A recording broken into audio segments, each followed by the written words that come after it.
Juan José Martánez, economista y jefe de la Superintendencia de Banca y Seguros. Vamos a conversar con él. Juan José, un placer como siempre. Buenos días. ¿Cómo estás, Cristian? Buenos días, un gusto. Buenos días.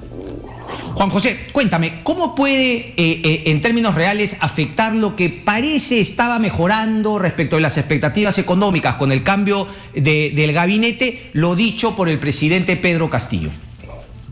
Sí, Cristian, con mucho gusto. Fíjate, realmente este escenario plagado de ruido, contradicciones, idas, venidas, está haciéndole mucho daño al desempeño de la economía peruana.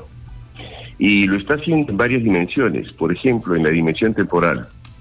En el muy corto plazo, ya, este ruido está afectando nuevamente el comportamiento del mercado cambiario. El tipo de cambio ha vuelto a subir y eso repercute directamente en la ama de casa, porque los precios no van a bajar y van a continuar subiendo. El nivel esperado de inflación para este año es el doble del que tuvimos en promedio año a año los últimos 20 años. Es decir, esperamos cerrar este año con una inflación de alrededor del 5%. Eso no lo habíamos experimentado los peruanos los últimos 20 años. Y la generación de jóvenes no saben lo que es inflación. Y eso es peligroso porque se puede subestimar el daño que se está haciendo en términos de deterioro de la capacidad adquisitiva del poblador medio. Ya la ama de casa sabe lo que es el precio del pollo, sabe lo que es el precio del pan, entre otros y otros bienes de la canasta familiar. A ella ya no se le engaña. Ella sí sabe lo que significa la secuela o repercusión de este ruido político y contradicciones del lado del Ejecutivo y ruido de parte del Congreso.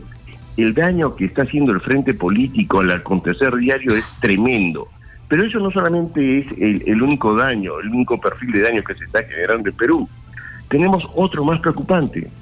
Con estas noticias estamos hipotecando la posibilidad de crecer los próximos años. Solamente para el próximo año, Cristian, en condiciones normales, Perú debió crecer entre 5 y 6%. Esto que te estoy diciendo no lo asevero yo. Hasta hace 6, 9 meses atrás lo esperaba el Concierto Financiero Internacional y los principales organismos financieros multilaterales del mundo. Perú debe crecer el 2022 6%, 7%. Muy bien. Hoy día, las expectativas de crecimiento como consecuencia de este ruido político y su impacto en la dinámica de inversión futura, pues llevan a que la esperanza de crecimiento del próximo año esté entre el 2 y el 3%.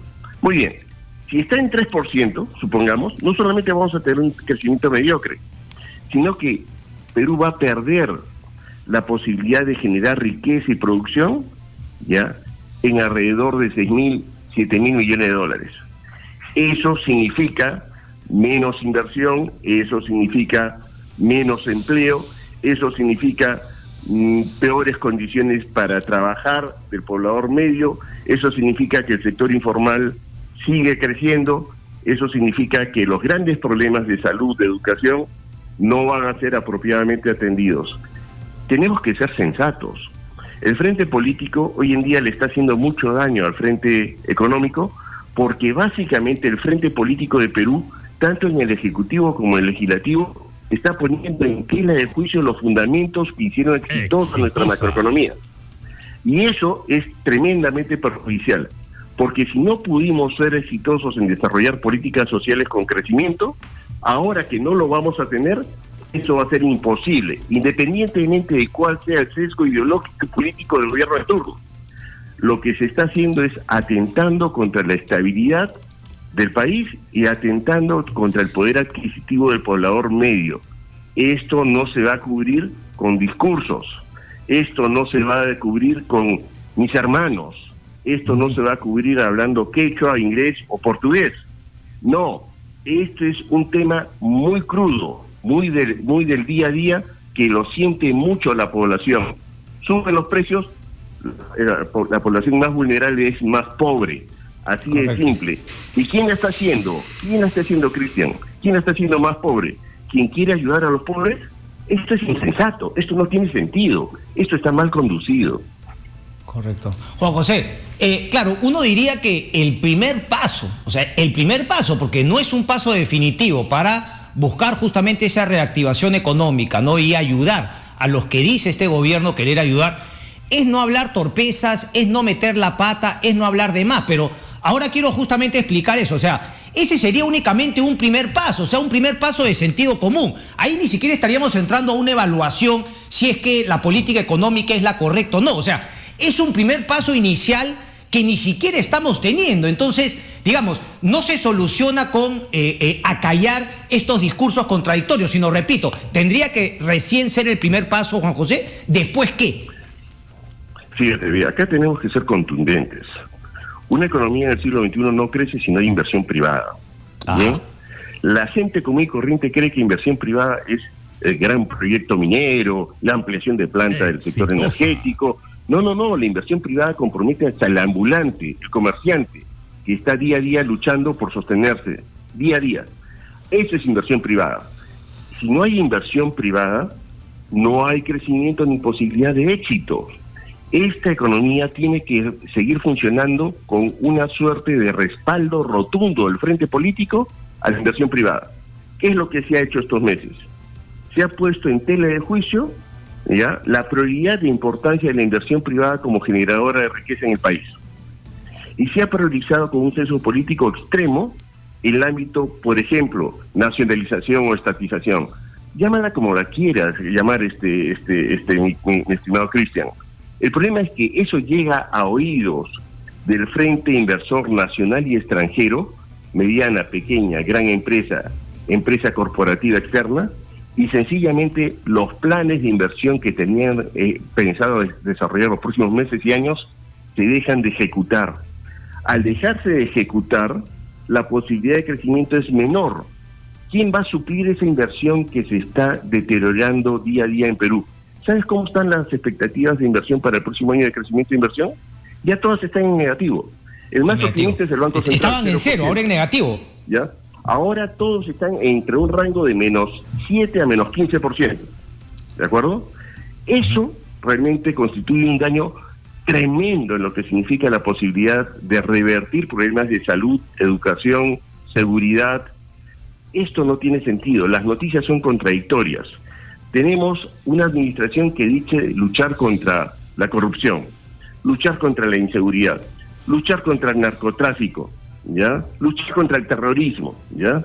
Y de repente parte de los grandes funcionarios que designa públicamente, a vista y paciencia de todo el mundo, tienen antecedentes en narcotráfico, en corrupción, en terrorismo.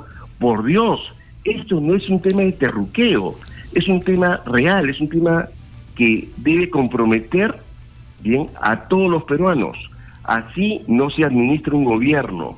Un mal gabinete, malos funcionarios públicos, malos directores de empresas públicas, eso conlleva a un costo tremendo en términos de confianza, y ello empieza a repercutir en inversión y en deterioro de la actividad económica en contra de todos. Correcto. Juan José, para aquellos que critican, dicen, no, pero no, son alarmistas respecto a este tipo de repercusiones para con la economía, que la verdad me parece una locura, pero a los que sí creen finalmente en el tema de la nacionalización y el tema del gas que hay que renegociar, mucha gente no entiende efectivamente la diferencia entre la masificación y lo que se puede renegociar, pero ¿cómo se debería llevar a cabo esa renegociación? Porque aquí lo que parece es que en verdad no se busca renegociar nada, pero sí se busca, digamos, ¿no?, incendiar la pradera con frases populistas que no van a lograr absolutamente nada, pero que le van a dar a una audiencia lo que quiere escuchar, con lo que esto trae como consecuencia que tú bien has explicado, más bien la subida de precios para todos los peruanos.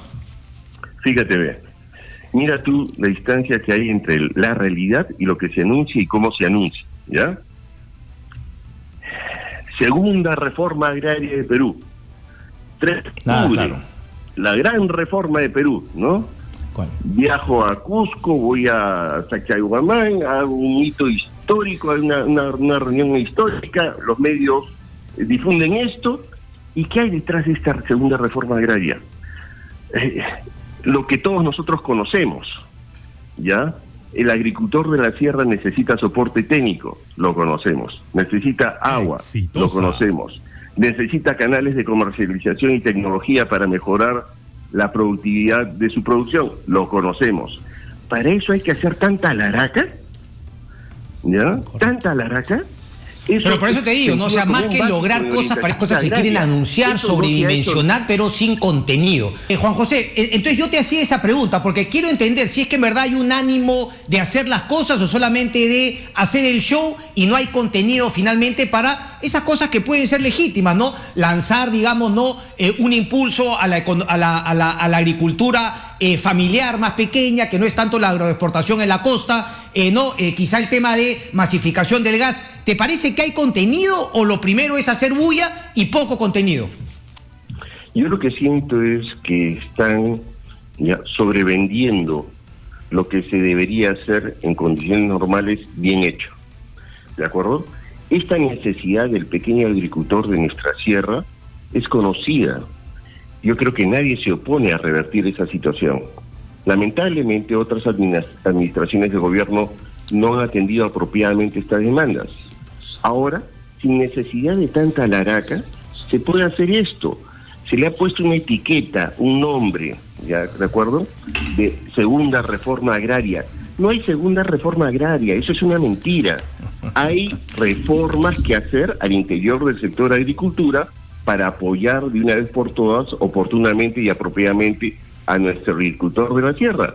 Pero, por ejemplo, tratar el tema del agricultor de la sierra y del precio que recibe por su producto es un tema que tiene que contener, bien, elementos tan esenciales como el de comercial. Sabemos que hay cadenas comerciales que están ligadas a ciertos ámbitos oligopolizados, de concentración del canal de comercialización. Sabemos que hay reyes de la papa, la cebolla, el arroz, etcétera. Igual. Estos son los que incrementan el precio al llegar el producto de la agricultura serrana a Lima. ¿Ese tema se está tratando o no? No se ha dicho nada. Pero fíjate, la conclusión hasta ahora es simple. Estamos empaquetando algo que es absolutamente regular, como si fuese una gran revolución. Y eso es falso. El tema de Camisea se está tratando con la misma tónica, ¿bien? El problema fundamental de Camisea no solamente es un tema de oferta, demanda, de viabilidad, de rentabilidad económica y social del proyecto, sino también de la realidad del gas de Camisea, que es una realidad hoy en día, sino también es un tema básicamente por años postergado. Y es bien simple, entre comillas, como diagnóstico. Tenemos que masificar la llegada de ese gas para que los hogares de la zona sur del país, por ejemplo, dispongan del beneficio de esta fuente energética a un buen precio. ¿Eso lo sabemos todos los peruanos? Lo sabemos. ¿Por años lo hemos identificado? Lo hemos identificado. ¿De acuerdo? Ese es un tema que debe comprometer recursos a evaluarse. ¿De dónde se van a tener los recursos para financiar esa modificación? La respuesta que se tiene es, en parte, nos benefician los precios de los minerales. ¿Cuánto más de ingresos tributarios nos va a dar el incremento del precio de minerales este año? ¿Sabes cuánto, Cristian? No menos del 1.5% del PBI de Perú. Eso significa, en buen romance, no menos de 3.000 millones de dólares de mayores ingresos para el fisco peruano por efecto del incremento del precio del cobre, entre otros minerales. ¿Eso va a ser suficiente para cubrir la masificación del gas en el sur? No. Entonces, ¿qué es lo que hay que hacer? Según la lógica de esta gente, hay que apretar al inversionista, ¿de acuerdo? Y se pone en tela de juicio de una manera, yo diría que bastante criticable, ya la relación y la necesidad de renegociar un contrato. Ya los contratos, tiene que entender la opinión pública, ya están renegociados años atrás. ¿Y saben cuál es la lógica de esa renegociación? Muy simple. Cada vez que los precios de los minerales suban, los ingresos del fisco se van a incrementar porque el impuesto que va a tener que pagar el Frente Minero del país es más alto. Entonces surge el Frente Político y dice, tenemos que vender esto como una renegociación, como una reivindicación, ¿no? Y entra nuevamente la discusión política de este tema. Cuando ya se tienen esos ingresos, si se quiere afinar un poco la medida, fenómeno. Pero ¿para qué hacer tanto revuelo por esto? Por Dios. Correcto. Se está mellando la imagen externa e interna de Perú como consecuencia de esta suerte de inadecuada política de comunicación, ya de las medidas que se pretenden tomar. Esto le agregas tú el tema de la constituyente. Eso es lo que te quería decir. De las disparidades o diferencias entre el legislativo y el ejecutivo. Esto es un escenario donde el entorno político, en lugar de contribuir al desarrollo del trabajo y del empleo en el país, está atentando contra las posibilidades de crecimiento y de éxito de todos los peruanos. Quienes están diciendo que nos quieren ayudar, que es el frente político del país, nos está haciendo daño. Y eso tiene que entenderlo bien la opinión pública, porque tenemos que buscar los próximos años, necesariamente, una reforma que toque el corazón del frente político del país. No podemos nosotros los peruanos, por ejemplo, ya renovar por tercios nuestro Congreso. Y te lo digo directamente, ¿no? Entonces, ¿qué pasa? Escogemos a una persona que es un desconocido, con 7.000 votos toma la aureola del pueblo y empieza a hablar de que el pueblo, él representa al pueblo con 7.000 votos, ¿no?